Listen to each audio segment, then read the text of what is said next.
Hi all, good morning. ಹೇಗಿದ್ದೀರಾ ಎಲ್ಲರೂ? Welcome back to my channel, welcome back to a new vlog. ಇವತ್ತಿನ vlog ಸಿಯೋನಿಗೆ exam ಇದ್ದ ಒಂದು ದಿನದ ವ್ಲಾಗ್ ಆಗಿರ್ತದೆ. ಹಾಗೆ ಇದು ಆ್ಯಕ್ಚುಲಿ ನವೆಂಬರ್ ಇದು ವ್ಲಾಗ್ ನನಗೆ ಎಡಿಟ್ ಮಾಡಲಿಕ್ಕೆ ಟೈಮ್ ಆಗಲಿಲ್ಲ, ಹಾಗಾಗಿ ನಾನು ಸ್ವಲ್ಪ ಡಿಲೇ ಮಾಡಿದೆ. ಹಾಗೆ ಯಾರಾದರೂ ಫಸ್ಟ್ ಟೈಮ್ ನನ್ನ ಚಾನಲ್ನಲ್ಲಿ ವಿಡಿಯೋ ನೋಡ್ತಾ ಇದ್ರೆ ಆದರೆ ವೆಲ್ಕಮ್ ಟು ಮೈ ಚಾನಲ್. ನಿಮಗೆ ನನ್ನ ಚಾನಲ್ ಇಷ್ಟ ಆಗ್ತದೆ ಆದರೆ ನನ್ನ ವೀಡಿಯೋಸ್ ಎಲ್ಲ ಬೇರೆ ಹಳೆಯ ವೀಡಿಯೋಸನ್ನೆಲ್ಲ ಚೆಕ್ ಮಾಡಿ ನೋಡಿ. ನಿಮಗೆ ಇಷ್ಟ ಆಗ್ತದೆ ಆದರೆ ನನ್ನ ಚಾನಲ್ಗೆ ಸಬ್ಸ್ಕ್ರೈಬ್ ಆಗೋದನ್ನು ಮರಿಬೇಡಿ. ಹಾಗೂ ಈ ವಿಡಿಯೋ ಇಷ್ಟ ಆದರೆ ಲೈಕ್ ಮಾಡಿ ಮತ್ತು ಏನಾದರೂ ಒಂದು ಕಾಮೆಂಟನ್ನು ಮಾಡಿ. ರಿಪ್ಲೈ ಮಾಡಲಿಕ್ಕೆ ಆಗದಿದ್ದರೆ ನಾನು ಖಂಡಿತವಾಗಿ ನಿಮ್ಮ ಒಂದು ಕಾಮೆಂಟನ್ನು ಓದಿದ ನಂತರ ಲೈಕ್ ಮಾಡಿಯೇ ಮಾಡ್ತೇನೆ. ಇಲ್ಲಿ ನಾನು ಬೆಳಿಗ್ಗೆ ಟೀ ಅದರ ಜೊತೆಗೇ ಸಿಯೋನ್ನ ಲಂಚ್ ಬಾಕ್ಸ್ ಇದು ಕೂಡ ಪ್ರಿಪ್ರೇಷನನ್ನು ಮಾಡ್ಕೊಳ್ತಾ ಇದ್ದೇನೆ.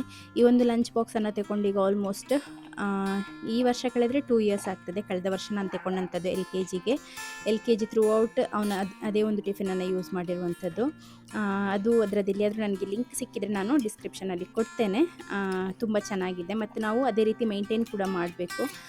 ಡೈಲಿ ಆ ಒಂದು ರಬ್ಬರನ್ನು ತೆಗೆದು ವಾಶ್ ಮಾಡುವಂಥದ್ದು, ಹಾಗೆ ಮೇಂಟೈನ್ ಮಾಡಿದರೆ ತುಂಬ ಲಾಂಗ್ ಟರ್ಮಿಗೆ ಯೂಸ್ ಮಾಡ್ಕೊಳ್ಬೋದು.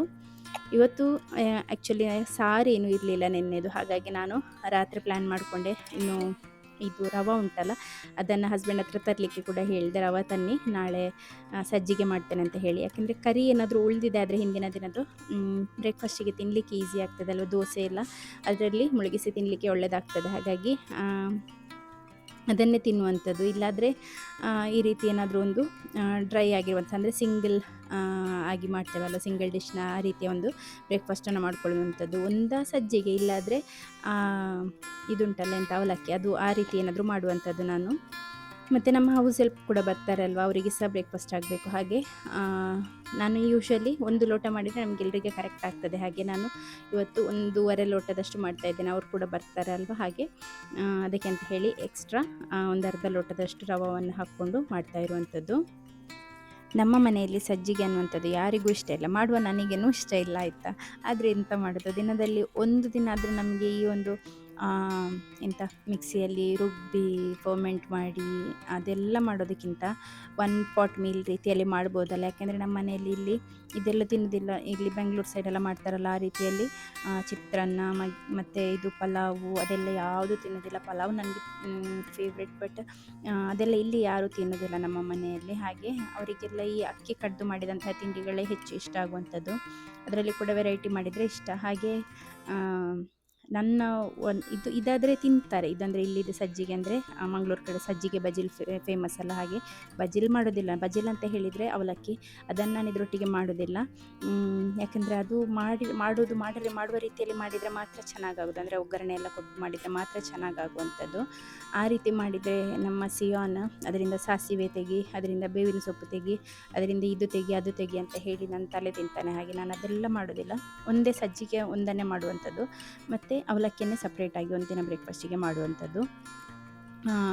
ಅಂದರೆ ಚೆಂದ ಮಾಡಿ ತಿಂದರೆ ಉಂಟಲ್ಲ, ಬಾಳೆಹಣ್ಣೆಲ್ಲ ಹಾಕಿ ಅದಕ್ಕೆ ತಿಂದರೆ ಅವಲಕ್ಕಿಯನ್ನು ಹೊಟ್ಟೆಗೆ ಸಹ ಗಟ್ಟಿ ಇರ್ತದೆ, ಅಷ್ಟು ಬೇಗೇನು ಹಸಿವಾಗೋದಿಲ್ಲ. ನಾನು ಸಜ್ಜಿಗೆಯನ್ನು ಮಾಡಿದರೆ ಇದು ಸ್ವಲ್ಪ ಸ್ವೀಟಾಗಿ ಮಾಡುವಂಥದ್ದು ಮಾಡುವಾಗ, ಬಟ್ ನನಗೆ ಸ್ವಲ್ಪ ಸಕ್ಕರೆ ಹಾಕಿದರೆ ಮಾತ್ರ ನಾನು ತಿನ್ನುವಂಥದ್ದು. ಇಲ್ಲಿ ಪಾಸ್ತಾವನ್ನು ಬಾಯ್ಲ್ ಮಾಡಲಿಕ್ಕೆ ಅಂತ ಹೇಳಿ ಇಡ್ತಾ ಇದ್ದೇನೆ. 1.5 ಕಪ್ಪಷ್ಟು ನೀರನ್ನು ಹಾಕ್ಕೊಂಡಿದ್ದೇನೆ, ನಾರ್ಮಲ್ ಟ್ಯಾಪ್ ವಾಟರನ್ನು. ಅದಕ್ಕೆ ನಾನಿಲ್ಲಿ ಡಿಸ್ಯಾನೋರವರ ಈ ಒಂದು ಹೋಲ್ ವೀಟ್ ಪಾಸ್ತಾ ಏನಿದೆ ನೋಡಿ, ಡ್ಯೂರಮ್ ವೀಟಿಂದ ಮಾಡಿರುವಂತಹ ಪಾಸ್ತಾ, ಇದನ್ನು ಹಾಕ್ಕೊಳ್ತಾ ಇದ್ದೇನೆ. 1 ಕಪ್ಪಷ್ಟು ಇಲ್ಲಿ ಪಾಸ್ತಾವನ್ನು ಕೂಡ ನಾನೊಂದು ಅಂದಾಜಿಗೆ ಹಾಕ್ತಾ ಇರುವಂಥದ್ದು. 1 ಕಪ್ಪಷ್ಟು ಪಾಸ್ತಾವನ್ನು ಕೂಡ ಹಾಕಿ ಬಾಯ್ಲ್ ಮಾಡ್ಕೊಳ್ತಾ ಇದ್ದೇನೆ. ಇದರಲ್ಲಿ ಯಾವುದೇ ರೀತಿಯಾದಂಥ ಆರ್ಟಿಫಿಷಿಯಲ್ ಕಲರ್ಸ್, ಫ್ಲೇವರ್ಸ್, ಪ್ರಿಸರ್ವೇಟಿವ್ಸ್ ಏನೂ ಕೂಡ ಇಲ್ಲ. ಟ್ರಾನ್ಸ್ ಫ್ಯಾಟ್ ಆಗಿರ್ಬೋದು, ಕೊಲೆಸ್ಟ್ರಾಲ್ ಆಗಿರ್ಬೋದು, ಅದು ಯಾವುದೂ ಕೂಡ ಇರೋದಿಲ್ಲ. ಹಾಗೆ ಇದು 100% ವೆಜಿಟೇರಿಯನ್ ಆಗಿದ್ದು ಎಲ್ಲರಿಗೆ ಕೂಡ ಯೂಸ್ ಮಾಡ್ಬೋದು. ಇದನ್ನು ಬೇರೆ ಬೇರೆ ರೆಸಿಪೀಸಲ್ಲಿ ಕೂಡ ನೀವು ಯೂಸ್ ಮಾಡ್ಬೋದು. ಸದ್ಯದಲ್ಲೇ ಈ ಒಂದು ಪಾಸ್ತಾ ಬಳಸಿ ಮಾಡುವಂಥ ಒಂದು ಕುರ್ಕುರೆ ರೆಸಿಪಿಯನ್ನು ಹಾಕ್ತೇನೆ. ಈ ಪಾಸ್ತಾ ನಿಮಗೆ ಬೈ ಮಾಡಲಿಕ್ಕಿದ್ರೆ ಇದರ ಲಿಂಕನ್ನು ನಾನು ಡಿಸ್ಕ್ರಿಪ್ಷನ್ ಬಾಕ್ಸ್ನಲ್ಲಿ ಕೊಟ್ಟಿರ್ತೇನೆ, ಅಲ್ಲಿಂದ ನೀವು ಚೆಕ್ ಮಾಡ್ಕೊಳ್ಬೋದು. ಇಲ್ಲಿ ನಾನು ಕಾಫಿಯನ್ನು ಕೂಡ ಮಾಡ್ಕೊಳ್ತಾ ಇದ್ದೇನೆ. ನನಗೆ ಬೆಳಿಗ್ಗೆದು ನನ್ನ ಒಂದು ಎನರ್ಜಿ ಡೋಸ್ ಅಂತ ಹೇಳಿದರೆ, ಎನರ್ಜಿ ಬೂಸ್ಟರ್ ಡೋಸ್ ಅಂತ ಹೇಳಿದರೆ ಈ ಒಂದು ಕಾಫಿ. ನನಗೆ 1 ಪ್ಯಾಕೆಟೆಲ್ಲ ಹಾಕಿ ಕುಡಿದ ಹಾಗೆ ಆಗೋದಿಲ್ಲ. ಹಾಗೆ ನಾನು 2 ಪ್ಯಾಕೆಟ್ ಇನ್ಸ್ಟೆಂಟ್ ಕಾಫಿ ಪೌಡರನ್ನು ಹಾಕಿ ಸಕ್ಕರೆಯನ್ನು ಹಾಕಿ ಅದಕ್ಕೆ ಹಾಲನ್ನು ಹಾಕಿ ಕುಡಿಯುವಂಥದ್ದು. ಹೀಗೆ ಕುಡಿದ್ರೆ ಮಾತ್ರ ನನಗೆ ಸಮಾಧಾನ. ನನಗೆ ಚಿಕ್ಕ ಕಪ್ಪಲ್ಲಿ ಈಗ ಸಾಕಾಗೋದಿಲ್ಲ. ಹಾಗೆ ನಾನು ದೊಡ್ಡ ಕಪ್ಪಲ್ಲಿ 1 ಕಪ್ಪನ್ನು ಕುಡಿಯುವಂಥದ್ದು. ಹಾಗೆ ಇಲ್ಲಿ ನಾನು ಈ ಒಂದು ಉಪ್ಪಿಟ್ಟು ಸಜ್ಜಿಗೆ ನೀವೇನು ಹೇಳ್ತೀರಾ ಅದು ಅದರಲ್ಲಿ ಹಾಕಿದಂತಹ ತರಕಾರಿ ಅಂದರೆ ಈ ಬೇವಿನ ಸೊಪ್ಪೆಲ್ಲ ಇರ್ತದಲ್ಲ ಅದು ಮೆಣಸು ಅದನ್ನೆಲ್ಲ ತೆಗಿತಾ ಇದ್ದೇನೆ. ಅದನ್ನೆಲ್ಲ ನೋಡಿದರೆ ಮತ್ತು ನಮ್ಮ ಸಿಯೋನ್ ತಿನ್ನೋದಿಲ್ಲ. ಬ್ರೇಕ್ಫಾಸ್ಟ್ ತರುವಾಗಲೇ ಹೇಳ್ತಾ ಇದ್ದಾನೆ ಇದೆಂತ ಬೇಡ ಬೇಡ ಅಂತ ಹೇಳಿ. ಹಾಗೆ ನಾನು ಸಕ್ಕರೆ ಎಲ್ಲ ಹಾಕಿದ್ದೇನೆ ಅಂತ ಹೇಳಿ ತೋರಿಸಿದ ನಂತರ ಇವಾಗ ಕೂತ್ಕೊಂಡಿದ್ದಾನೆ. ಮಕ್ಕಳಿಗೆ ತಿನ್ನಿಸೋದಷ್ಟು ಈಸಿ ಇಲ್ಲ, ನಾನೆಷ್ಟು ಕಷ್ಟಪಟ್ಟು ತಿನ್ನಿಸ್ತೇನೆ ಅಂತ ನೋಡಿ.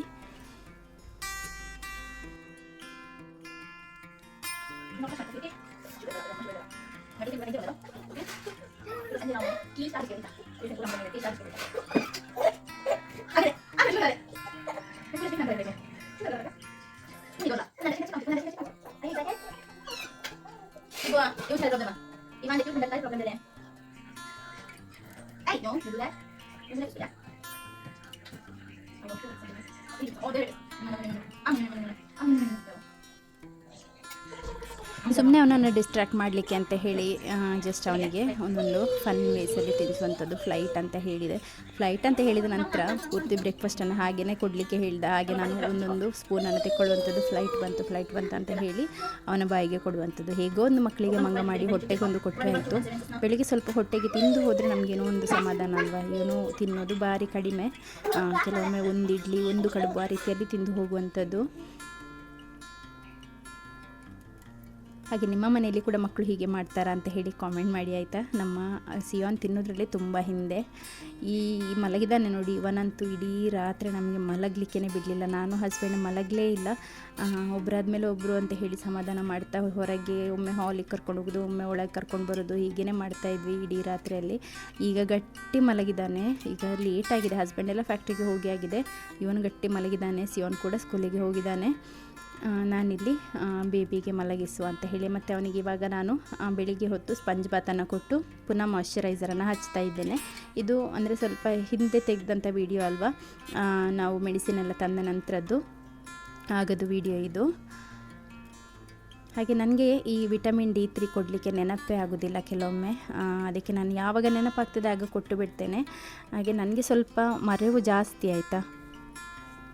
ಅದು ಈಗಿಂದ ಅಂತಲ್ಲ, ಮುಂಚೆಯಿಂದ ಕೂಡ. ಅಂದರೆ ಅದು ನಮ್ಮ ಫಾಲ್ಟ್ ಅಲ್ಲ, ನಮ್ಮ ಬ್ರೈನ್ ಹಾಗೆಯೇ ಶ್ರಿಂಕ್ ಆಗೋದಂತೆ. ತಾಯಿಯಂದರು ಬರ್ತ್ ಕೊಟ್ಟ ನಂತರ ಅಂದರೆ ಡೆಲಿವರಿಯ ನಂತರ ನಮ್ಮ ಬ್ರೈನ್ ಶ್ರಿಂಕ್ ಆಗ್ತದೆ.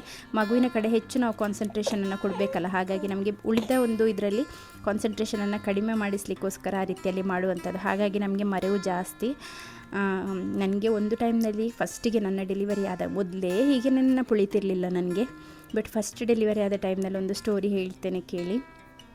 ನನ್ನ ಮಗುವಿದು ಅಂದರೆ ನಾಮಕರಣ ಇತ್ತಲ್ಲ, ಮೊನ್ನೆ ಮಗುವಿದು ನಾಮಕರಣ ಯಾರೆಲ್ಲ ನೋಡಿದ್ರು ನೋಡಿ. ಹಾಗೆಯೇ ಸಿಯೋನ್ದು ಕೂಡ ಇತ್ತು. ಆ ಟೈಮ್ನಲ್ಲಿ ನಾನು ವ್ಲಾಗ್ಸನ್ನು ಮಾಡ್ತಾ ಇರಲಿಲ್ಲ. ಸಿಯೋನ್ನ ನಾಮಕರಣಕ್ಕೆ ಅಂತ ಹೇಳಿ ನಾವು ಚರ್ಚಿಗೆ ಹೊರಡುವಾಗ, ನಮ್ಮ ಸಿಯೋನ್ ಹುಟ್ಟಿದ್ದು 2020ಯಲ್ಲಿ. ಆಗ ಪೀಕ್ ಟೈಮ್ ಕೊರೋನಾದು. ಆಗ ಚರ್ಚ್ಗಳಲ್ಲಿ ಪೂಜೆ ಎಲ್ಲ ಇರಲಿಲ್ಲ. ನಮಗೆ ಬ್ಯಾಪ್ಟಿಸಮ್ ಕೊಡಲಿಕ್ಕೆ ಅಂದರೆ ಫಾದರ್ ಹತ್ರ ಹೋಗಿ ಪರ್ಮಿಷನ್ ತಗೊಂಡು, ಸಿಯೋನಿಗೆ ಆಲ್ಮೋಸ್ಟ್ ಹತ್ರ 3 ತಿಂಗಳಾಗ್ತಾ ಬಂದಿತ್ತು. 2.5-3 ತಿಂಗಳು ಅವನಿರುವಾಗ ಅವನಿಗೆ ಈ ಬ್ಯಾಪ್ಟಿಸಮನ್ನು ಕೊಡಿಸಿದಂಥದ್ದು. ಡೆಲಿವರಿ ಆದದ್ದು ಕೂಡ ಕೊರೋನಾ ಪೀಕ್ ಟೈಮ್ನಲ್ಲಿನೇ. ಸೊ ಆ ಟೈಮ್ನಲ್ಲಿ ಹೊರಗೆಲ್ಲ ಹೋಗಲಿಕ್ಕೆ ಬಿಡ್ತಾ ಇರಲಿಲ್ಲ. ಹಾಗೆ ಫ್ಯಾಮಿಲಿ ಮೆಂಬರ್ಸಿಗೆ ಮಾತ್ರ ಅಂತ ಹೇಳಿ ಫಾದರ್ ಹತ್ರ ರಿಕ್ವೆಸ್ಟ್ ಮಾಡಿದ್ದಕ್ಕೆ ಅವರು ಒಂದು ಹೋಲಿ ಮಾಸನ್ನು ಮಾಡ್ತೇನೆ ಅಂತ ಹೇಳಿದರು. ಹಾಗೆ ಒಂದು ಪೂಜೆ ಇತ್ತು ಚರ್ಚಲ್ಲಿ. ಆ ಪೂಜೆ ನಮಗೆ ಸಿಗಬೇಕಾದ್ರೆ ತುಂಬ ಟೈಮಿಂದ ಚರ್ಚಲ್ಲಿ ಪೂಜೆಗಳೆಲ್ಲ ಏನೂ ಇರಲಿಲ್ಲ, ಎಲ್ಲ ಆನ್ಲೈನೇ ಇರ್ತಾ ಇದ್ದಂಥದ್ದು. ಹಾಗೆ ಪೂಜೆಯನ್ನು ಮಾಡ್ತೇನೆ ಅಂತ ಹೇಳಿದ್ದಕ್ಕೆ 50 ಮೆಂಬರ್ಸ್ ಮಾತ್ರ ಹೇಳಿದ್ದಕ್ಕೆ ಎಲ್ಲರೂ ಕೂಡ ಹೊರಡ್ತಾ ಇದ್ದರು. ನಮ್ಮ ಮನೆಯಲ್ಲಿ ಕೂಡ, ನಮ್ಮದು ಫ್ಯಾಮಿಲಿ ಕೂಡ ದೊಡ್ಡದಲ್ಲ, ಎಲ್ಲರೂ ಹೊರಡ್ತಾ ಇದ್ದರು. ಹಾಗೆ ತೊಟ್ಟಿಲೆಲ್ಲ ಮನೆಯಲ್ಲಿ ತಂದು ರೆಡಿ ಇಟ್ಟಿದ್ರು. ಮತ್ತು ಅದಾದ ನಂತರ ಬಂದು ಮನೆಯಲ್ಲಿ ತೊಟ್ಟಿಲಲ್ಲಿ ಮಗುವನ್ನು ಮಲಗಿಸೋದಲ್ಲ. ಹಾಗೆ ಬೆಳಿಗ್ಗೆ ಮಕ್ಕಳೆಲ್ಲ ಹೊರಟಿದ್ರು. ಹಾಗೆ ನಾನು ಫಸ್ಟ್ ಸಿಯೋನನ್ನು ರೆಡಿ ಮಾಡಿ, ಅಂದರೆ ಫಸ್ಟ್ ಟೈಮ್ ಮದರ್ ಏನೂ ಗೊತ್ತಿರೋದಿಲ್ಲ, ಗಡಿಬಿಡಿ ಎಲ್ಲ. ಮತ್ತು ನನ್ನ ಹಸ್ಬೆಂಡ್ ಅಂತೂ ಲೇಟ್ ಆಯಿತು ಅಂತ ಬೆಳಿಗ್ಗೆಯಿಂದನೂ ಬೊಬ್ಬೆ ಮಾಡ್ತಾಯಿದ್ರು. ಅಂದರೆ ಲೇಟಾಯಿತು, ಬೇಗ ಹೊರಡಿ ಅಂತ ಹೇಳಿ. ಫಸ್ಟ್ ಇದರಲ್ಲಿ ಸೀರೆ ಕೂಡ ಉಡಬೇಕು. ನಾನು ಸೀರೆ ಎಲ್ಲ ಉಟ್ಕೊಂಡು ಮಗುವಿಗೆ ಹೊರಡಿಸಿ ಮತ್ತು ಫಸ್ಟ್ ಟೈಮ್ ಅಂತ ಹೇಳಿದರೆ ಏನೆಲ್ಲ ತಗೊಳ್ಬಾರ್ದು ಅಂತಲೂ ಗೊತ್ತಿರೋದಿಲ್ಲ. ಎಲ್ಲ ಸಿಕ್ಕಿದ್ದನ್ನೆಲ್ಲ ಬ್ಯಾಗ್ ಒಳಗೆ ಹಾಕಿ ಎಲ್ಲ ತಗೊಂಡೆ. ಆಮೇಲೆ ನನ್ನ ಹಸ್ಬೆಂಡ್ ಹೋಗಿ ಕಾರಲ್ಲಿ ಕೂತ್ಕೊಂಡಿದ್ದಾರೆ. ಅವರಿಗೆ ಪ್ಯಾಂಟ್ ಶರ್ಟ್ ಹಾಕೋದು ಮಾತ್ರ ಅಲ್ಲ ಕೆಲಸ, ಸೊ ಅವರು ಪ್ಯಾಂಟ್ ಶರ್ಟೆಲ್ಲ ಹಾಕಿದ್ದಾರೆ. ನಾನು ಫಸ್ಟಿಗೆ ಸಿಯೋನನ್ನು ಹೊರಡಿಸಿ ತೊಟ್ಲಲ್ಲಿ ಕೂತ್ಕೊಳ್ಳಿಸಿದೆ. ಮಕ್ಕಳೆಲ್ಲ ತೂಗ್ತಾಯಿದ್ರು, ಮನೆಯಲ್ಲಿದ್ದ ನೆಂಟರೆಲ್ಲ ಇದ್ರಲ್ಲ ಅವರೆಲ್ಲ ತೂಗ್ತಾಯಿದ್ರು ಮಗುವನ್ನು. ಹಾಗೆ ನಾನೇನು ಮಾಡಿದೆ ಅಂತ ಹೇಳಿದರೆ ಎಲ್ಲ ಬೇಗ ಬೇಗ ತೆಕ್ಕೊಂಡೆ. ಒಂದು ಈ ಕೊರೋನಾದು ಕೂಡ ಹೆದರಿಕೆ, ಈ ಹೊರಗೆ ಮಗುವನ್ನು ಕರ್ಕೊಂಡು ಹೋಗ್ತಾ ಇದ್ದೀವಿ ದೇವರೇ, ಎಲ್ಲರೂ ನೋಡ್ತಾರೆ, ಮುಟ್ತಾರೆ, ಮಾತಾಡಿಸ್ತಾರೆ, ಏನು ಶುರುವಾಗದಿದ್ದರೆ ಸಾಕು ಅಂತ ಒಂದು ಹೆದರಿಕೆ. ಹಾಗಂದರೆ ಎಲ್ಲ ಹಾಸ್ಪಿಟಲ್ಗೆ ಹೋದವರು ಸತ್ತೇ ಬರ್ತಾ ಇದ್ದಂಥದ್ದು, ಜೀವದಲ್ಲಿ ಬಂದವರು ಕಡಿಮೆ ಅಲ್ಲ, ಹಾಗೆ ಅದೊಂದು ಹೆದರಿಕೆ.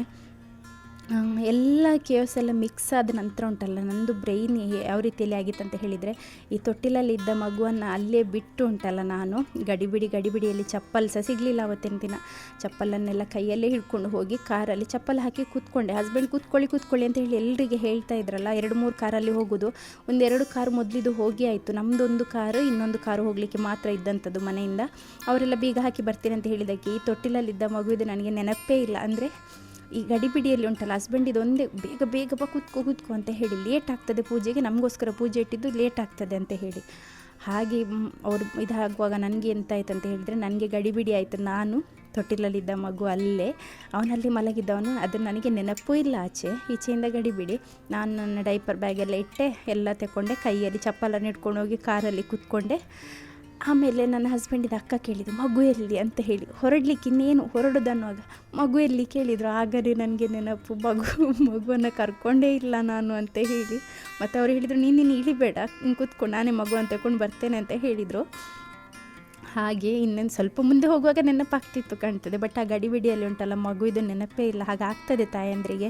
ಯಾಕೆಂತ ಹೇಳಿದರೆ ನಮ್ಮ ಬ್ರೈನ್ ಅಂದರೆ ನಮಗೆ ಎಲ್ಲದನ್ನು ಒಟ್ಟಿಗೆ ಡೈಜೆಸ್ಟ್ ಮಾಡಲಿಕ್ಕೆ ಆಗೋದಿಲ್ಲ ಆ ಟೈಮ್ನಲ್ಲಿ. ಹಾಗಾಗಿ ಈ ಮಗು ಮಲಗಿದ್ದು ಒಳಗೆ ಅಕ್ಕ ಕೇಳಿದ್ದಕ್ಕೆ ಆಯಿತು, ನಾನು ಕೂತ್ಕೊಂಡಿದ್ದೇನೆ. ಹಸ್ಬೆಂಡ್ ಆದರೂ ಹೇಳಿದ್ರ, ಅವರು ಸಹ ಹೇಳಿಲ್ಲ, ಅವರು ಅವರದೇ ಗಡಿಬಿಡಿಯಲ್ಲಿದ್ದಾರೆ. ಕಾರಲ್ಲಿ ಫುಲ್ಲು ಜನ ಕೂಡ ಹಿಂದೆ ಕೂತ್ಕೊಂಡಿದ್ದಾರೆ, ಯಾರು ಸಹ ನೆನಪು ಮಾಡಲಿಲ್ಲ. ಅವ್ರು ಬಂದು ಎಲ್ಲ ತಗೊಂಡ್ರ ಅಂತ ಹೇಳಿ ಕೇಳುವಾಗ ನಾನು ಸುಮ್ಮನೆ ಕೂತ್ಕೊಂಡಿದ್ದೇನೆ ಮುಂದೆ ಕಾರಲ್ಲಿ. ಅಂದರೆ ನಂದು ಗಡಿಬಿಡಿಯಲ್ಲಿ ಬ್ಯಾಗಲ್ಲಿ ಅದು ಇದು ಇಟ್ಕೊಳ್ಳೋದು, ಅದರಲ್ಲೇ ಇದ್ದೇನೆ.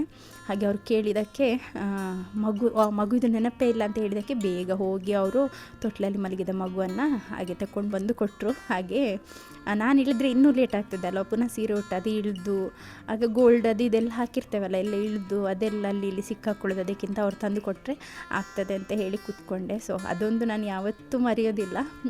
ಅವರೊಂದು ನೆನಪು ಮಾಡಿದ್ದು ನನಗೆ ಶಾಕ್ ಆದದ್ದೆಲ್ಲ ನೋಡಿದರೆ.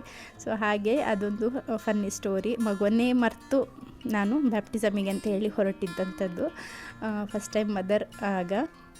ಅದಾದ ನಂತರ ಕೆಲವೊಮ್ಮೆ ನನಗೆ ಹೇಗಾಗ್ತದೆ, ಮೊನ್ನೆ ಒಂದು ಶಾರ್ಟ್ಸಲ್ಲಿ ನಾನು ಹಾಕಿದ್ದೆ, ಅದು ಕೂಡ ಹಾಗೆಯೇ. ನಾನು ಕೂತ್ಕೊಂಡು ವಿಡಿಯೋ ಶೂಟ್ ಮಾಡ್ತಾಯಿದ್ದೆ, ಕೈಯಲ್ಲಿ ಮಗು ಇದ್ದು ಖಾಲಿ ತೊಟ್ಲನ್ನು ನಾನು ತೂಗ್ತಾ ಇದ್ದೆ. ಸಡನ್ನಾಗಿ ನಾನು ನೋಡುವಾಗ ತೊಟ್ಲಲ್ಲಿ ಮಗು ಇಲ್ಲ.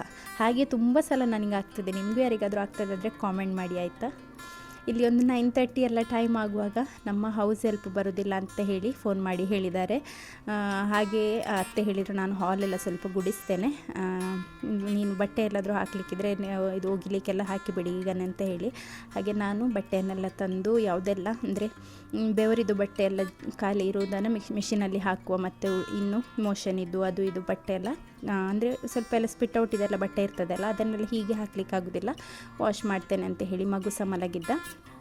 ಹಾಗೆ ನಾನು ಬಂದೆ, ಮತ್ತು ಮಾವನನ್ನು ಕೂತ್ಕೊಳಿಸಿದ್ದೇನೆ ನಾನು ತೊಟ್ಟಿಲ ಹತ್ರ. ಅವರು ಹೇಳಿದರು ಮಗು ಮಲಗಿದ್ದಾನೆ ಅಂತ ಹೇಳಿ ಬಂದು ಹೇಳಿದರು. ಹಾಗೆ ನಾನು ನನ್ನ ಕೆಲಸಗಳನ್ನೆಲ್ಲ ಮಾಡ್ಕೊಳ್ತಾ ಇದ್ದೇನೆ. ಹೌಸ್ ಹೆಲ್ಪ್ ಬಂದರೆ ಅವರು ಬಟ್ಟೆ ತೊಳೆದು ಮನೆ ಗುಡಿಸಿ ಒರೆಸಿ ಹೋಗ್ತಾರಲ್ಲ, ಹಾಗೆ ಆ ಒಂದು ಕೆಲಸಕ್ಕೆ ಇವತ್ತು ಯಾರೂ ಇಲ್ಲ. ಹಾಗಾಗಿ ನಮ್ಮ ಕೆಲಸವನ್ನು ನಾವೇ ಮಾಡ್ಕೊಳ್ತಾ ಇರುವಂಥದ್ದು. ಮತ್ತು ನನಗೆ ಈಗಲೂ ಕೆಲವೊಮ್ಮೆ ಉಂಟಲ್ಲ, ಇನ್ನೊಂದು ಮಗುವಿಗೆ ನಾನು ಡೆಲಿವರಿ ಆಗಿದ್ದೇನೆ, ಇನ್ನೊಂದು ಉಂಟು ಅಂತ ಹೇಳಿ ಕೆಲವೊಮ್ಮೆ ಫೀಲ್ ಆಗೋದಿಲ್ಲ. ಅದೇನಾಗ್ತದೆ ಅಂತ ಹೇಳಿದರೆ, ನಮಗೆ ಈಗ ಮಧ್ಯಾಹ್ನ ಹೊತ್ತಿಗೆ ಎಸ್ಪೆಷಲಿ ನಮ್ಮ ಡೇಲನ್ನು ತುಂಬ ಉಪದ್ರ ಆಗಿರೋದ್ರಿಂದ, ಅವನು ಬೆಳಿಗ್ಗೆಯಿಂದ ಮಧ್ಯಾಹ್ನವರೆಗೆ ಅವನನ್ನೇ ನೋಡ್ತಾ ಇದ್ದು ತಲೆಯಲ್ಲಿ ಅದೇ ಇರ್ತದೆ. ಅವನು ಮಲಗಿದಾಗ ಏನೋ ಒಂದು ಫ್ರೀ ಅಂತ ಹೇಳಿ ನನಗೆ ಅನಿಸುವಂಥದ್ದು. ಆಮೇಲೆ ಸ್ವಲ್ಪ ಹೊತ್ತು ಫ್ರೀ ಅಂತ ಹೇಳಿ ಎಲ್ಲಾದರೂ ಈ ಚಿಕ್ಕ ಮಗುನ ಮಲಗಿದರೆ ಸ್ವಲ್ಪ ಹೊತ್ತು ಜಾಸ್ತಿನೇ ಫ್ರೀ ಅಂತ ಹೇಳಿ ಅನಿಸುವಂಥದ್ದು. ಮೊನ್ನೆ ಒಂದು ದಿನ ಹಸ್ಬೆಂಡ್ ಕೇರಳ ಹೋಗಿದ್ರು, ಹಸ್ಬೆಂಡ್ ಮತ್ತು ನಮ್ಮ ಫ್ಯಾಮಿಲಿಯಲ್ಲಿ ಸ್ವಲ್ಪ ಜನ ಕೇರಳದಲ್ಲಿ ಬೆಲಕಣ್ಣೂರ ಏನೋ ಒಂದು ಹೆಸರಿದೆ ಅಲ್ಲಿ, ಕರೆಕ್ಟ್ ನನಗೆ ಅದರ ಪ್ರೊನೌನ್ಸಿಯೇಷನ್ ಗೊತ್ತಿಲ್ಲ. ಸೊ ಅಲ್ಲಿ ಹೋಗಿದ್ದರು. ಅಲ್ಲಿ ಹೋದಾಗ ಡೇಲನನ್ನು ಕೂಡ ಕರ್ಕೊಂಡು ಹೋಗಿದ್ರು. ಸಿಯೋನಿಗೆ ಹೋಗಲಿಕ್ಕೆ ಮನಸ್ಸಿತ್ತು, ಆದರೆ ನಾನು ಎಕ್ಸಾಮ್ ಇದೆ ಅಂತ ಹೇಳಿ ಕಳಿಸಲಿಲ್ಲ. ಪುನಃ ಒಮ್ಮೆ ಕೂತ್ಕೊಂಡು ಕಲಿಸೋದೆಲ್ಲ ನನಗೆ ಆಗೋದಿಲ್ಲ ಅಂತ ಹೇಳಿ ಹಾಗೆ ಅವನು ಅಲ್ಲಿ ಹೋಗಿದ್ದ. ಸಿಯೋನು ಆಲ್ರೆಡಿ ಹೋಗಿದ್ದಾನೆ ಅಲ್ಲಿಗೆ ಹಸ್ಬೆಂಡ್ ಜೊತೆಗೆ, ಹಾಗಾಗಿ ನಾನು ಡೇಲನನ್ನು ಮಾತ್ರ ಕಳಿಸಿದ್ದು. ಡೇಲನಲ್ಲಿ ಹೋದ ದಿನ ಉಂಟಲ್ಲ, ನನಗೆ ಲೈಫ್ ಎಷ್ಟು ಫ್ರೀ ಅಂತ ಹೇಳಿ ಅನಿಸೋದು ಅಂತ ಹೇಳಿದರೆ, ನನ್ನ ಲೈಫ್ ಇದು ಉಂಟಲ್ಲ 80% ಟೈಮನ್ನು ಆಕ್ಯುಪೈ ಮಾಡಿರುವಂಥದ್ದು ಇವನೊಂದು ಉಪದ್ರಿ ಆದದ್ರಿಂದ ಉಂಟಲ್ಲ, ಇವನ ಹಿಂದೆನೇ ಇದ್ದು ನಮ್ಮ ತಲೆ, ನನ್ನ ಬ್ರೈನ್ ಇದು ಕೂಡ ಉಂಟಲ್ಲ ಒಂದು 80% ಇವನ ಹಿಂದೆನೇ ಇರುವಂಥದ್ದು. ಇವೊಂದೇ ಯೋಚನೆ ನನಗೆ ಯಾವಾಗಲೂ. ಹಾಗೆ ನನಗೆ ಎಷ್ಟು ಫ್ರೀ ಅನಿಸ್ತು ಅಂತ ಹೇಳಿದರೆ ಲೈಫ್, ಸಂಜೆ ಸಿಯೋನ್ ಹಿಂದೆ ಬಂದ ನಂತರನಾದ್ರೂ ಉಂಟಲ್ಲ, ಅವ್ರು ಬಂದಾಗ ಲೇಟ್ ಆಯಿತು, ನೈಟ್ ಆಗಿತ್ತು. ಬಟ್ ಆ ಒಂದು ದಿನ ಉಂಟಲ್ಲ ನಂದು ಎಷ್ಟು ಕಾಮ್ ಆ್ಯಂಡ್ ಕೂಲಾಗಿ ಪೀಸ್ಫುಲ್ಲಾಗಿ ಕಳೆದೆ ಅಂತ ಇಲ್ಲ. ನನಗೆ ಆವಾಗ ಗೊತ್ತಾಯಿತು ನನ್ನ ಲೈಫಲ್ಲಿರುವಂಥ ದೊಡ್ಡ ಸಂತರಗಾಳಿ ಅಂತ ಹೇಳಿದರೆ ನನ್ನ ಚಿಕ್ಕ ಅವನು ಡೇಲನ್ ಇದ್ದಾನಲ್ಲ ಅವನೇ ಅಂತ ಹೇಳಿ. ಬಟ್ ಸ್ವಲ್ಪ ದೊಡ್ಡವನಾಗುವಾಗ ಅವನು ಸರಿ ಆಗ್ಬೋದು. ನಮಗೆ ಮನೆಯಲ್ಲಿ ತುಂಬ ಸೊಳ್ಳೆ, ಹಾಗೆ ನಾನಿಲ್ಲಿ ಸಿಂಕ್ ವಾಶ್ ಮಾಡಲಿಕ್ಕಂತ ಬಂದಿದ್ದೆ. ಆ ಸಿಂಕ್ ವಾಶ್ ಮಾಡಲಿಕ್ಕಂತ ಬರುವಾಗ ಲೈಟ್ ಹಾಕುವಾಗ ಸೊಳ್ಳೆ ಹೋಯಿತು ಅಂತ ಹೇಳಿ ನಾನು ಸೊಳ್ಳೆ ಹೊಡಿಲಿಕ್ಕೆ ಹೋಗಿ ಟ್ಯಾಪ್ ತಾಗಿ ಉಂಟಲ್ಲ ನನ್ನ ಉಗುರು, ಮೊನ್ನೆ ಆ ಉಗುರಿಗೇ ತಾಗಿ ಆ ಉಗುರಲ್ಲಿ ಸೈಡಲ್ಲಿ ಒಂದು ದೊಡ್ಡ ಸ್ಲಿಟ್ ಬಂದಿತ್ತು, ಇವಾಗ ಮಧ್ಯದಲ್ಲೇ ಒಂದು ದೊಡ್ಡ ಸ್ಲಿಟ್ ಬಂದಿದೆ. ನನಗೆ ಕೆಲಸ ಮಾಡುವ ಕೈಗೆ ಏನಾದರೂ ಆದರೆ ನನಗೆ ಟೆನ್ಷನ್ ಆಗುವಂಥದ್ದು, ಯಾಕೆಂದರೆ ನನ್ನ ಬಲಗೈ ತುಂಬ ಕೆಲಸಕ್ಕೆ ಯೂಸ್ ಆಗ್ತದೆ. ನನಗೆ ಲೆಫ್ಟ್ ಹ್ಯಾಂಡಲ್ಲಿ ಅಷ್ಟು ಕೆಲಸ ಮಾಡಿ ಅಭ್ಯಾಸ ಇಲ್ಲ. ರೈಟ್ ಹ್ಯಾಂಡ್ ಯೂಸ್ ಮಾಡುವವರಿಗೆ ಅದೇ ಅಲ್ವ ನಮ್ಮ ಮೇಯ್ನ್ ಬಲ ಇರುವಂಥ ಕೈ. ಹಾಗೆ ನನಗೆ ತುಂಬ ನೋವಾಗ್ತಾಯಿತ್ತು. ಒಂದು 2-3 ದಿನ ಉಂಟಲ್ಲ ಉಗುರು ಗುಣ ಆಗುವವರೆಗೆ ತುಂಬ ನೋವಿತ್ತು ಈ ಒಂದು ಉಗುರಿಗೆ ಗಾಯ ಆದದ್ರಿಂದ. ಮಗುವಿಗೆ ಫೋನಲ್ಲಿ ಮಾತಾಡಲಿಕ್ಕೆ ಅಂತ ಹೇಳಿ ರಿಮೋಟನ್ನು ತಂದು ಕೊಟ್ಟಿದ್ದಾನೆ. ಸಿಯೋನಿಗೆ ಡೇಲನಿಗೆ ಸ್ನಾನ ಮಾಡಿಸ್ಲಿಕ್ಕೆ ಅಂತ ಹೇಳಿ ನಾನು ಸ್ವಲ್ಪ ಬಿಸಿ ನೀರನ್ನು ಕೂಡ ಮಾಡಿ ತಂದಿದ್ದೇನೆ. ಸಿಯೋನಿಗೆ ಇವತ್ತು ನಾನು ಬೆಳಿಗ್ಗೆ ಸ್ಕೂಲಿಗೆ ಕಳಿಸುವಾಗ ಟೀಚರಿಗೆ ಹೇಳಿದೆ, ಅವನಿಗೆ ತುಂಬ ಕೋಲ್ಡ್ ಇತ್ತು, ರನ್ನಿ ನೋಸ್ ಇತ್ತು, ಹಾಗೆ ಸ್ವಲ್ಪ ಮೈಲ್ಡ್ ಫೀವರ್ ಬರುವ ಹಾಗೆ ಕೂಡ ಇತ್ತು. ಹಾಗೆ ನಾನು ಮಧ್ಯಾಹ್ನ ಕರ್ಕೊಂಡು ಬರ್ತಾರೆ ಹಸ್ಬೆಂಡ್ ಅಂತ ಹೇಳಿ ಆಲ್ರೆಡಿ ಹೇಳಿದ್ದೆ. ಹಾಗೆ ಟಿಫಿನಿಗೆ ಕೂಡ ನಾನು ಸಜ್ಜಿಗೆನೇ ಪ್ಯಾಕ್ ಮಾಡಿದ್ದೆ. ನನಗೆ ಪೀರಿಯಡ್ಸ್ ಕೂಡ ಸ್ಟಾರ್ಟ್ ಆಗಿದೆ ಆಲ್ರೆಡಿ 2 months ನಂತರ ನನಗೆ ಸ್ಟಾರ್ಟ್ ಆಗಿದೆ. ಹಾಗಾಗಿ ತುಂಬ ಫ್ಲೋ ಇತ್ತು, ಅಂದರೆ ಹೆವಿ ಫ್ಲೋ, ಟ್ಯಾಪಲ್ಲಿ ನೀರು ಬಿಟ್ಟ ಹಾಗೆಯೇ ಬ್ಲೀಡಿಂಗ್ ಆಗ್ತಾ ಇದ್ದದ್ರಿಂದ ನಾನು ಡೈಪರ್ ಹಾಕ್ಕೊಂಡೇ ಇದ್ದಂಥ 3 days ನಾನು ಕಂಟಿನ್ಯೂಸ್ಲಿ ಡೇ ನೈಟ್ ಡೈಪರನ್ನೇ ಯೂಸ್ ಮಾಡಿರುವಂಥದ್ದು. ಏನಾಗ್ತಾಯಿದ್ದು, ನಾನು ಇನ್ನೊಂದು 2 ದಿನ ಹಾಗೆ ಫ್ಲೋ ಇದ್ದರೆ ಗ್ಯಾರಂಟಿ ನಾನು ಹಾಸ್ಪಿಟ್ಲಿಗೆ ಹೋಗ್ತಾ ಇದ್ದೆ. ಬಟ್ ಅದ ನಂತರ ಕಡಿಮೆ ಆಯಿತು. ಬಟ್ಟೆ ಹಾಕುವಾಗ ಕೇಳಲೇ ಇಲ್ಲ, ಗಡಿಬಿಡಿಯಲ್ಲಿದ್ದ ಹಾಗೇನೆ ಬಿಟ್ಟು ಹಾಕಿದ್ದಾನೆ ಹಾಗೇನೆ. ಅಂಜಲ್ಲ ಪಪ್ಪ ಗೊತ್ತು ನನಗೆ ಒಯ್ಗೆ ಮಗಿರ್ತುಕ ಅರ್ಜೆಂಟ್ ಕಾಲೆ ಕೈ ಹೊಸೊಂಕಲ್ಲೆ ಹಂಗಪ್ಪಳೆ ಕೈ ಹೊಸೊಂಕಲ್ಲೆ ಗೊತ್ತು ನನಗೆ ರಾ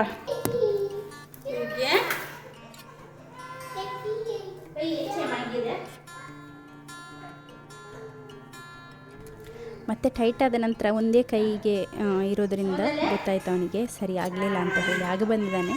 ಅದಕ್ಕಿಂತ ಮುಂಚೆ ಓಡಿದೆ, ಬಟ್ಟೆ ಹಾಕಬೇಕಾದ್ರೆ ಇಷ್ಟು ಕಷ್ಟ ದೇವರೇ, ಈ ಏಜಿನ ಮಕ್ಕಳಿರುವವರಿಗೆ ಹಾಗೂ ನಾಟಿ ಮಕ್ಕಳಿರೋರಿಗೆ ಗೊತ್ತಾಗ್ಬೋದು. ಹಾಗೆ ಇನ್ನು ಡೇಲನಿಗೆ ಸ್ಪೀಚ್ ಥೆರಪಿ ಕೂಡ ಕೊಡಬೇಕು ಹೇಳಿದ್ದಾರೆ. ಡೇಲನ್ ಕರೆಕ್ಟಾಗಿ ಮಾತಾಡೋದಿಲ್ಲ, ಅವನು ಸ್ಪೀಚ್ ಡಿಲೇ ಇದೆ ಅವನಿಗೆ, ಇನ್ನೂ ಕೂಡ ಕರೆಕ್ಟಾಗಿ ಮಮ್ಮಿ ಡ್ಯಾಡಿ ಅಂತ ಏನು ಕೂಡ ಕರೆಯೋದಿಲ್ಲ. ಸೌಂಡ್ಸ್, ಹಾಗೆ ಅವನಿಗೇನಾದರೂ ಬೇಕಾದರೆ ಅಲ್ಲಿಗೆ ಕೈ ಹಿಡಿದು ಕರ್ಕೊಂಡು ಹೋಗುವಂಥದ್ದು. ಹಾಗೆ ನಾವು ಸ್ಪೀಚ್ ಮತ್ತು ಆಡಿಯಾಲಜಿ ಒಂದು ಡಿಪಾರ್ಟ್ಮೆಂಟಿಗೆ ಹೋಗಿದ್ವಿ ಫಾದಮುಲ್ಲಾಸಲ್ಲಿ. ಅವ್ರು ಹೇಳಿದರು ಸ್ಪೀಚ್ ಥೆರಪಿ ಕೊಟ್ಟರೆ ಮಾತಾಡಲಿಕ್ಕೆ ಸ್ಟಾರ್ಟ್ ಮಾಡ್ತಾನೆ, ಇವಾಗಲೇ ಸ್ಟಾರ್ಟ್ ಮಾಡಬೇಕು ಅರ್ಲಿ ಏಜಲ್ಲಿ ಅಂತ ಹೇಳಿ. ಹಾಗೆ ನಾವು ಸೆಷನ್ಸನ್ನು ಕೂಡ ತಗೊಳ್ಬೇಕು ಅಂತ ಹೇಳಿ ಅಂದ್ಕೊಂಡಿದ್ದೇವೆ. ಈಗ ಸ್ವಲ್ಪ ಹಸ್ಬೆಂಡ್ ಬ್ಯುಸಿ ಇದ್ದದ್ರಿಂದ ಸದ್ಯಕ್ಕೆ ಆಗೋದಿಲ್ಲ, ಬಟ್ ನೆಕ್ಸ್ಟ್ ಈ ವೀಕ್ ಅಥವಾ ನೆಕ್ಸ್ಟ್ ವೀಕಿಂದ ನಾವು ಅವನನ್ನು ಕರ್ಕೊಂಡು ಹೋಗಲಿಕ್ಕಿದ್ದೇವೆ ಸ್ಪೀಚ್ ಥೆರಪಿಗೆ. ಹಾಗೆ ಇವತ್ತಿನ ಸಜ್ಜಿಗೆ ಉಳಿದದನ್ನು ನಾನು ಸ್ವಲ್ಪ ಮಾವ ಸ್ವಲ್ಪ ತಿಂದು ಖಾಲಿ ಮಾಡಿದ್ದೇವೆ. ಹೌಸ್ ಹೆಲ್ಪ್ ಕೂಡ ಬರೋದಿಲ್ಲ ಹೇಳಿದ್ರಲ್ಲ, ಹಾಗೆ ಇದು ಮೊನ್ನೆ ಅಣ್ಣನ ಮನೆಗೆ ಹೋದಾಗ ಅಲ್ಲಿಯ ಮಕ್ಕಳ ಟಾಯ್ಸನ್ನು ತಗೊಂಡು ಬಂದಿದ್ದಾನೆ ಇವನು. ಈ ಸಿಲಿಕಾನ್ ಟಾಯ್ ಅದು ಪಾಪ್ ಆಗುವಂಥದ್ದು, ಕೆಳಗೆ ಪ್ರೆಸ್ ಮಾಡಿದರೆ ನೆಕ್ಸ್ಟ್ ಹಿಂದೆಯಿಂದ ಪ್ರೆಸ್ ಮಾಡಿದರೆ ಮೇಲೆ ಪಾಪ್ ಆಗುತ್ತೆ. ಹಾಗೆ ನಮ್ಮ ಡೇಲನ್ ಆಟ ಆಡ್ತಾ ಇದ್ದಾನೆ. ಚಿಕ್ಕ ಮಗುವಿಗೆ ಸ್ವಲ್ಪ ಹೊಟ್ಟೆ ನೋವಾಗ್ತಾಯಿತ್ತು. ಸಂಜೆ ಆಗುವಾಗ ಚಿಕ್ಕ ಮಕ್ಕಳಿಗೆ ಇದ್ದದ್ದೇ ಒಂದು ಕಾಲೇಜ್ ಪೇನ್ ಅಂತ ಹೇಳ್ತಾರಲ್ಲ ಅದು. ಅದಕ್ಕೆ ನಾನು ನನ್ನ ಮಕ್ಕಳಿಗೆ 3 ಕೂಡ ಈ ಸಂಜೆ ಟೈಮಲ್ಲಿ, ಕೆಲವರು ಉಂಟಲ್ಲ ಎವ್ರಿ ಡೇ ಬೋನಿಸನ್ ಮತ್ತು ಇದು ಗ್ರೇಪ್ ವಾಟರ್ ಅದೆಲ್ಲ ಕೊಡ್ತಾರೆ, ಅದೆಲ್ಲ ಯಾವುದು ಕೂಡ ಕೊಡಬಾರದು ಮಕ್ಕಳಿಗೆ. ಮಕ್ಕಳಿಗೆ 10 ನಿಮಿಷ, ಅಂದರೆ ದೊಡ್ಡವರು ಆಗ್ತಾ ಇದ್ದಾಗ 10 ನಿಮಿಷ, ಚಿಕ್ಕವರಿರುವಾಗ 1 ನಿಮಿಷ 2 ನಿಮಿಷ 3 ನಿಮಿಷ ಹಾಗೆ ಅವರಿಗೆ ನೆಕ್ಕಿಗೆ ಸಪೋರ್ಟ್ ಮಾಡಿ ಟಮ್ಮಿ ಟೈಮ್ ಕೊಡಬೇಕು ಡೈಲಿ ಫೀಡ್ನ. ನಂತರ ಅಲ್ಲ, ಫೀಡ್ ಕೊಟ್ಟು ಸ್ವಲ್ಪ ಹೊತ್ತಿನ ನಂತರ, ನೆಕ್ಸ್ಟ್ ಫೀಡ್ ಕೊಡಲಿಕ್ಕೆ ಮುಂಚೆ ಟಮ್ಮಿ ಟೈಮ್ ಕೊಡಬೇಕು. ಆಗ ಹೊಟ್ಟೆಯಲ್ಲಿರುವ ಗ್ಯಾಸ್ ಎಲ್ಲ ರಿಲೀಸ್ ಆಗ್ತದೆ. ಹಾಗಾಗಿ ನನ್ನ ಮಕ್ಕಳಿಗೆ ನಾನು ಆ ಒಂದು ಟೆಕ್ನಿಕ್ ಯೂಸ್ ಮಾಡೋದ್ರಿಂದ ಹೆಚ್ಚು ಅವರಿಗೆ ಕಾಲಿಕ್ ಪೇನ್ ಬರೋದಿಲ್ಲ. ಅಪರೂಪಕ್ಕೆ, ಅದು ಕೂಡ ಈ ಒಂದು ಫಸ್ಟ್ ಟು 3 ಮಂತ್ಸ್ವರೆಗೆ ಕಾಲಿಕ್ ಪೇನ್ ತುಂಬಾ ಕಾಮನ್. ಸ್ಪೆಷಲಿ ಸಂಜೆ ಟೈಮ್ನಲ್ಲಿ ಒಂದು 5 ಗಂಟೆ 6 ಗಂಟೆ ಆಗುವಾಗ ಸ್ಟಾರ್ಟ್ ಮಾಡ್ತಾರೆ, 9 ಗಂಟೆ 10 ಗಂಟೆ ತನಕ ಸಹ ಕೂಗ್ತಾರೆ ಮದ್ದು ಕೊಟ್ಟರೆ ಸಹ. ಅದು ಇದ್ದದ್ದೇ. ಆ ಟೈಮ್ನಲ್ಲಿ ನಾನು ಕಾಲಿಕೇಡ್ ಅಂತ ಹೇಳಿ ಒಂದು ಡ್ರಾಪ್ಸ್ ಇದೆ, ಅದನ್ನು ಹಾಕ್ತೇನೆ. 5ರಿಂದ 6 ಡ್ರಾಪ್ಸನ್ನು ಹಾಕಿದರೆ ಸ್ವಲ್ಪ ಹೊತ್ತಿನ ನಂತರ ಸರಿ ಆಗ್ತದೆ. ಬಟ್ ನಾನು ಯಾವತ್ತೂ ಕೂಡ ಗ್ರೈಪ್ ವಾಟರ್ ಆಗಿರ್ಬೋದು, ಬೊನಿಸನ್ ಆಗಿರ್ಬೋದು ಏನು ಕೂಡ ಕೊಡಲಿಲ್ಲ. ಅದು ಒಳ್ಳೆಯದು ಕೂಡ ಅಲ್ಲ ಮಕ್ಕಳಿಗೆ. ಹಾಗೆ ನಮ್ಮ ಡೇಲನಿಲ್ಲಿ ಮಧ್ಯಾಹ್ನ ಆಗುವಾಗ ಆಟ ಆಡ್ತಾ ಇದ್ದಾನೆ, ನಾನು ಕೂಡ ಕೂತ್ಕೊಂಡಿದ್ದೇನೆ. ಅತ್ತೆ ಇವತ್ತು ಮೀನಿದು ಸಾರು ಮಾಡಿದರು, ಹಾಗೆ ಅನ್ನ ಇದೆ. ನಾನು ಅಂದರೆ ರೆಗ್ಯುಲರಾಗಿ ವ್ಲಾಗ್ಸ್ ಹಾಕಬೇಕಂತ ನನಗೆ ಕೂಡ ಆಸೆ ಇದೆ, ಬಟ್ ನನಗೆ ಟೈಮೇ ಆಗ್ತಾಯಿಲ್ಲ. ವ್ಲಾಗ್ಸ್ ಸಿಂಪಲ್ ಆಗಿದೆ ಅಂತ ಹೇಳಿ ಬೇಜಾರು ಮಾಡಿಬಿಟ್ಟು ನೆಕ್ಸ್ಟ್ ಏನಾದರೂ ಒಂದು ಸ್ಪೆಷಲ್ ಒಕೇಶನ್ ಎಲ್ಲ ಇರುವಾಗ ನಾನು ಒಳ್ಳೆಯದಾಗಿ ಶೂಟ್ ಮಾಡಿ ಎಲ್ಲ ಹಾಕ್ತೇನೆ, ಟ್ರೈ ಮಾಡ್ತೇನೆ. ಮಡಂತ್ಯಾರಿದ್ದು ಹಬ್ಬ ಕೂಡ ಇತ್ತು, ನಾನು ಶೂಟ್ ಮಾಡಲಿಲ್ಲ. ಯಾಕೆಂದರೆ ನಾನು ಹೊರಟು ಒಂದು ಪೂಜೆಗೆ ಹೋದದೇ ಕಷ್ಟದಲ್ಲಿ, ಬಟ್ ಶೂಟ್ ಮಾಡೋದಿಲ್ಲ ಅಂತ ಹೇಳಿದರೆ ಮಕ್ಕಳೆಲ್ಲ ಇರುವಾಗ ಕಷ್ಟ ಆಗ್ತದೆ. ಹಾಗೆ ನಾನು ಈ ಸಲ ಏನು ಕೂಡ ಶೂಟ್ ಮಾಡಲಿಲ್ಲ. ಇನ್ನು ಸ್ವಲ್ಪ ಮಕ್ಕಳು ದೊಡ್ಡವರಾಗ್ತಾ ಇರುವಾಗೆ ನಾನಿನ್ನು ಜನವರಿಯಿಂದ ಕೇಕ್ ಕೂಡ ಮಾಡಲಿಕ್ಕೆ ಸ್ಟಾರ್ಟ್ ಮಾಡ್ತೇನೆ. ಆಮೇಲೆ ರೆಗ್ಯುಲರ್ ಬ್ಲಾಗ್ಸನ್ನು ಕೂಡ ಪೋಸ್ಟ್ ಮಾಡ್ತೇನೆ, ಆಯಿತಾ. ಸೊ ಇಷ್ಟೇ ಇವತ್ತಿನ ಒಂದು ಸಿಂಪಲ್ ವ್ಲಾಗ್. ಈ ವ್ಲಾಗ್ ಇಷ್ಟ ಆದರೆ ಲೈಕ್ ಮಾಡೋದನ್ನು ಮರಿಬೇಡಿ, ಹಾಗೂ ನಿಮ್ಮ ಫ್ರೆಂಡ್ಸ್ ಆ್ಯಂಡ್ ಫ್ಯಾಮಿಲಿ ಜೊತೆ ಶೇರ್ ಮಾಡಿ. ಸಬ್ಸ್ಕ್ರೈಬ್ ಮಾಡದೆ ನೋಡ್ತಾ ಇರುವವರು ಸಬ್ಸ್ಕ್ರೈಬ್ ಕೂಡ ಮಾಡ್ಕೊಳ್ಳಿ, ಹಾಗೂ ಸಪೋರ್ಟ್ ಮಾಡಿ, ಆಯಿತಾ. ತುಂಬ ಹಾರ್ಡ್ ವರ್ಕ್ ಮಾಡಿ ನಾನು ವೀಡಿಯೋಸನ್ನು ಹಾಕೋದು. ನನ್ನ ಹಾರ್ಡ್ ವರ್ಕ್ ನನ್ನ ರೆಗ್ಯುಲರ್ ವ್ಯೂವರ್ಸಿಗೆ ಗೊತ್ತಿದೆ. ಸೊ ಅಷ್ಟೇ ಹೇಳುವಂಥದ್ದು. ಮತ್ತು ಇನ್ನೊಂದೇನು ಹೇಳಬೇಕಂತ ಇದೆ, ಅದೇ ಹೇಳಿಲ್ವ, ನನ್ನ ಮಾಮ್ ಸ್ಪ್ರೇ ನನಗೆ ಮರ್ತೋಯ್ತು. ಮತ್ತು ನನ್ನ ವಾಟ್ಸಪ್ ಚಾನಲ್ಗೆ ಯಾರೆಲ್ಲ ಜಾಯಿನ್ ಆಗಬೇಕು ಅಂತ ಇದ್ದೀರಾ, ಡಿಸ್ಕ್ರಿಪ್ಷನ್ ಬಾಕ್ಸ್ನಲ್ಲಿ ಲಿಂಕ್ ಇರ್ತದೆ, ಪಾಸ್ತಾ ಬೈ ಮಾಡಲಿಕ್ಕಿರುವ ಲಿಂಕ್, ಮತ್ತು ಉಳಿದ ನಾನು ಯೂಸ್ ಮಾಡುವಂಥ ಥಿಂಗ್ಸಿನ ಲಿಂಕ್ ಎಲ್ಲ ಅದರಲ್ಲಿ ಇರ್ತದೆ. ಅಲ್ಲಿಂದ ನೀವು ನೋಡಿ ಪರ್ಚೇಸ್ ಮಾಡ್ಬೋದು, ಆಯಿತಾ. ವಾಟ್ಸಪ್ಪಿಗೆ ಕೂಡ ಅಲ್ಲಿ ಕೆಳಗೆ ಲಿಂಕ್ ಇದೆ, ಅದನ್ನು ಕ್ಲಿಕ್ ಮಾಡಿ ನೀವು ಜಾಯಿನ್ ಆದರೆ ನಾನು ಈ ಮಕ್ಕಳದ್ದು ವೀಡಿಯೋಸ್, ಏನಾದರೂ ಫೋಟೋಸ್ ಮತ್ತು ಕೆಲವೊಂದು ಥಿಂಗ್ಸ್ ಇದು ಲಿಂಕ್ಸ್ ಅಂಥದ್ದನ್ನೆಲ್ಲ ಅಲ್ಲಿ ಶೇರ್ ಮಾಡ್ತೇನೆ. ಆಲ್ರೆಡಿ 155 ಮೆಂಬರ್ಸ್ ಏನೋ ಜಾಯಿನ್ ಆಗಿದ್ದೀರಾ, ಥ್ಯಾಂಕ್ ಯು ಸೋ ಮಚ್. ಇದೇ ರೀತಿಯಲ್ಲಿ ಜಾಯಿನ್ ಆದರೆ ವಾಟ್ಸಪ್ಪಲ್ಲಿ ಕೂಡ ಒಂದು ಫ್ಯಾಮಿಲಿ ರೀತಿಯಲ್ಲಿ ಆಗ್ತದೆ. ಸೊ ಇಷ್ಟೇ ಇವತ್ತಿನ ಒಂದು ಸಿಂಪಲ್ ವ್ಲಾಗ್, ಆಯಿತಾ. ಈ ವ್ಲಾಗ್ ಇಷ್ಟ ಆದರೆ ಲೈಕ್ ಮಾಡೋದನ್ನು ಮರಿಬೇಡಿ. And thank you so much for watching. Bye.